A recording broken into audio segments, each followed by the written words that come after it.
Ecoleyes, derechos y obligaciones ambientales, con Juan Ignacio Moreno.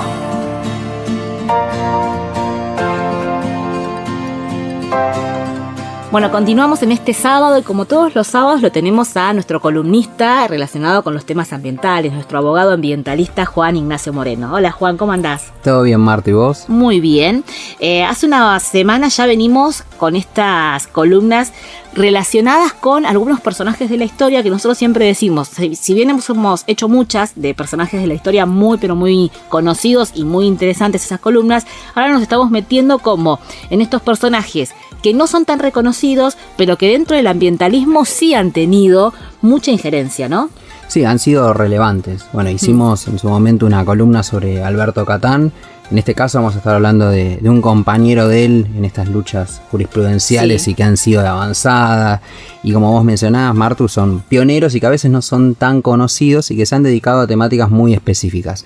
En la columna de hoy vamos a estar hablando de Juan Schroeder. Él era un documentalista, militante político, social y que termina llegando un poco a la cuestión ambiental desde el aspecto del cine, del arte, porque comienza en los 70 a realizar una recorrida por el país y ahí se toca con temas ambientales, como pasa a muchos, ¿no? Exacto, es muy similar al caso de Pino Solanas, que llegó también de esa manera y tomando las voces de los actores. Bueno, en ese caso en particular es un documental sobre la fauna del país. Y comienza a escuchar distintos testimonios que le plantean, bueno, hay una contaminación en el agua, hay cierto aspecto en atmosférico, bueno, distintos reclamos de las poblaciones. Bueno, a partir de ahí, como un militante político también, en los 70, pensemos en ese momento, en ese contexto de dictadura, el decir ser peronista era una cuestión de persecución, sabemos qué pasó en el proceso de la dictadura militar, entonces comienza a volcarse a la cuestión ambiental. Y en ese sentido hace ese documental y comienza a trabajar en conjunto con Alberto Catán. Dos de los casos que hemos mencionado en la columna anterior, pero vale hacer la aclaración y una mención breve sobre los reclamos. Uno de ellos, el de las toninas, que habíamos hecho la mención, donde se permitiría, según fuentes de noticias, la caza de un grupo de toninas, de esos ejemplares. Entonces, ni siquiera por parte de una empresa nacional, sino que hablábamos de una empresa extranjera. Era una empresa extranjera, japonesa. Bueno, no se termina concretando, entonces se dice que es abstracto. Trabajan juntos ellos en eso. Trabajan en conjunto y trabajan en conjunto después con otro gran personaje en la cuestión ambiental y quien tuve de docente en la especialización de Derecho Ambiental, que es Antonio Brailovsky. Y ellos trabajaron en conjunto, Catán, Schroeder y Brailovsky, en el caso sobre lo que ha sido este pesticida, el DDT, que fue utilizado como el agente naranja en la guerra de Vietnam para defoliar, bueno. Entonces lo que empezaron a plantear es, bueno, esto va a tener un impacto en la salud, en el ambiente. Bueno, todo esto, pensémoslo en el contexto, comienza en periodo de dictadura, en los 80, todos estos reclamos que tienen su resolución. Sí, bueno, el Estado sigue reclamando en la democracia, pero terminan al final dándole la razón a este grupo de ambientalistas y lo suspenden. La habilitación de esto, decomisan todo lo que estaba habilitado. Entonces vemos, bueno, en dos causas particulares, una sobre los animales, otra sobre este insecticida que generaba un impacto en el ambiente y en la salud. Me parece muy interesante lo que vos aclarabas del contexto, ¿no? Estamos hablando finales del 70, principios de los 80, y cómo cuando se acercan a la población, de repente encuentran esa necesidad de acompañar el reclamo, ¿no? Porque es como que en ese momento no teníamos referentes ambientales, o no teníamos, hoy en día tenemos muchas ONG ambientalistas, o bueno, está el tema un poco más difundido, entonces por ahí, si te sucede algo ambiental, vos podés, si tenés una idea de a quién acercarte, con quién hablar, con quién plantear el tema. En muchos casos no. Claro. Se agrupan las personas que se sienten perjudicadas o aquellas personas que quieren hacer algo, pero en ese momento no había. En ese momento no tenía la gente a quien recurrir para plantear una situación. Y en muchos casos, vos sos abogado, Juan, y sabés, llegar a un abogado para decir quiero hacer este reclamo, y muchos abogados al no tener una especialización, no entender el tema, también te dan por de baja esa situación un poco, ¿no? Sí, y miremoslo en el aspecto, como decís vos, en este contexto que fue de boca en boca. Claro, como tal cual. Se sucede con las bandas de rock que dicen, bueno, llegan de boca en boca. Bueno, acá llegaba, bueno, un abogado ambientalista, otro cineasta, en economía, Brailovsky, otra área. Entonces vemos cómo en ese contexto comienzan a conformar ciertos grupos. Y bueno, es el caso también de Schroeder, porque él crea una red de emergencias ambientales. Esto que vos planteabas, Martu, del aspecto de las ONG. Hoy en día, pensemos, tenemos las redes sociales, el alcance, la difusión es mayor que en ese momento, que no creo que haya estado ese impacto social mediático. Tal cual, y además el ambientalismo también, fines de los 70, estaba visto, primero que no era ambientalismo, era ecologismo, ¿no? Había una diferenciación ahí, eras ecologista, estaba asociado también con una carga negativa en muchos casos, ¿no? Hoy en día a veces sigue asociado con una carga negativa que se pone en disputa si queremos la economía o el ambientalismo, o queremos seguir ambientalmente sanos, ¿no? Se pone en discusión eso, y en aquel momento directamente era bastante visto de una forma negativa, ¿no? Entonces, arriesgarse también desde un lugar como era él, que era un cineasta, que estaba dentro de la política, ¿no? Como cercano al peronismo en este caso, era también algo disruptivo, como vos decías recién.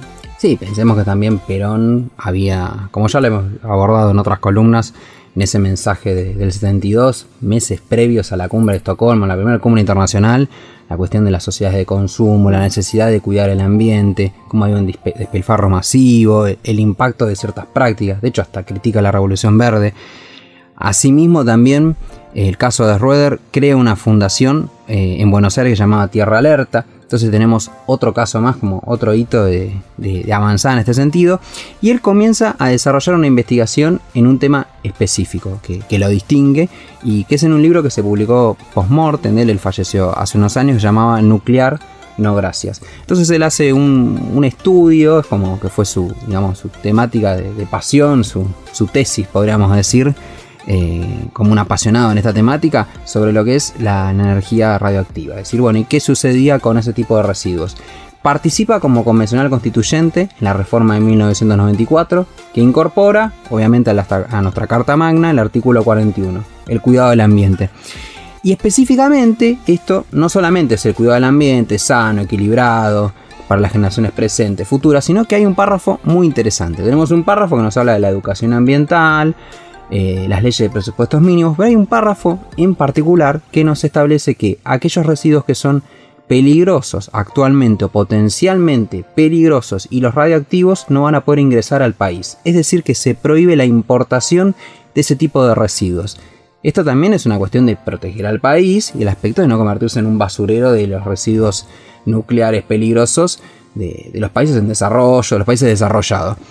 Bueno, esto nos lleva a un caso en particular contra INVAP en los años 2000, que tiene una resolución en el año 2010 por la Corte, donde se establecía un acuerdo entre la empresa INVAP y una empresa de Australia. La empresa de Australia es quien iba a desarrollar un trabajo con energía nuclear, y que los residuos y los desechos nucleares más el combustible quemado iban a ser recibidos por el país. Bueno, ¿qué se establece en este caso? Él empieza a hacer los reclamos y dice, bueno, la Constitución esto lo prohíbe. Tenemos una ley de residuos peligrosos que también lo prohíbe. Entonces no se puede permitir. Y lo que él entendía es que el combustible quemado que partía de esas empresas era un residuo peligroso.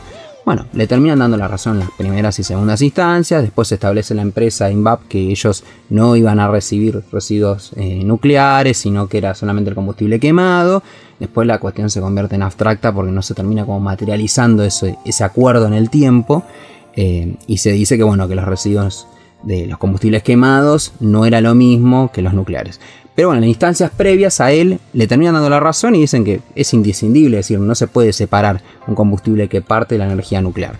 Entonces vemos que es muy interesante porque él aborda una temática específica y que la verdad podemos llevarla a nuestros días y a años anteriores, cuando el gobierno de Macri permitió lo que fue una importación de residuos peligrosos. Es decir, lo que él hizo fue modificó, Macri en ese momento, la ley de residuos peligrosos a nivel nacional con un decreto permitiendo que ingresen. Pero algo que se olvidó, que también le ha pasado con otros casos, como fue cuando quiso con el tema de la Corte, es respetar la Constitución. Y la Constitución establece claramente que hay una prohibición. Entonces, la Constitución está por encima de las leyes. Si una ley contradice a la Constitución, tiene que modificarse la ley. Es así. La verdad que es muy interesante cómo un ciudadano común, ¿no? Vamos a pensar, ¿no? Cómo un ciudadano común en aquel momento pudo visualizar lo que podía llegar a suceder si se permitía el ingreso de esos residuos, y cómo todavía tenemos en la actualidad situaciones en donde no se respeta como corresponde la Constitución y se cree que se puede realizar cualquier tipo de decreto por encima de la Constitución. En lo ambiental estaría bueno que lo abordemos también, Juan, en alguna oportunidad, porque son casos como testigos.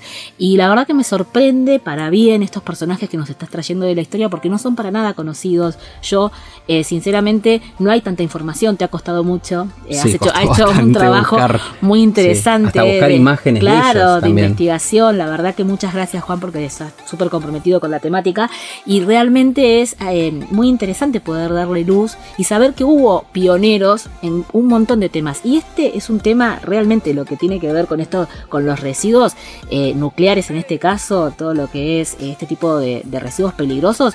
Fue pionero en ese momento y estaría bueno que la gente lo pueda reconocer y saber que existen por ahí esos héroes que no tienen por ahí nombre, que no son tan conocidos y que han conseguido que se respeten las cuestiones ambientales en nuestro país, y no de ahora, sino de hace muchos años atrás. Sí, y entender esto, Marto, que muchos de los hitos que hoy tenemos, normativas, la Constitución con la cuestión ambiental, parte de la lucha de muchos hombres y mujeres que durante años se han esforzado en estas temáticas, de pueblos, de poblaciones, con distintos casos que hemos visto y vamos a seguir viendo, cómo la lucha parte desde abajo, cómo los derechos siempre se conquistan desde abajo.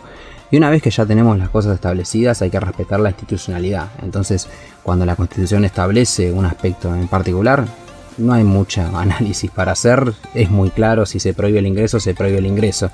Entonces es muy valioso el aporte de estas personas en ese contexto social y político tan complejo, donde la verdad había que tener mucha valentía para no esconderse y salir adelante y reclamar encima ante esos tribunales que también estaban amenazados y no había una democracia. Entonces, a 40 años de la democracia es muy importante tomar este tipo de personajes que han dejado un gran cambio en estas cuestiones ambientales, y que hoy en día tenemos un orden público ambiental, tenemos leyes de presupuestos mínimos, una constitución que protege, tenemos también muchas resoluciones favorables. Entonces eso es lo importante a destacar en el ahora y todo lo que queda por delante, que siempre hay que tener esa mirada de ir por más. Tal cual, Juan. Para cerrar nada más esto que dijiste, ¿no? 40 años de la democracia, y esto forma parte de la democracia ambiental, ¿no? Son los íconos que han logrado establecer esta democracia también ambiental en nuestro país. Así que gracias, Juan.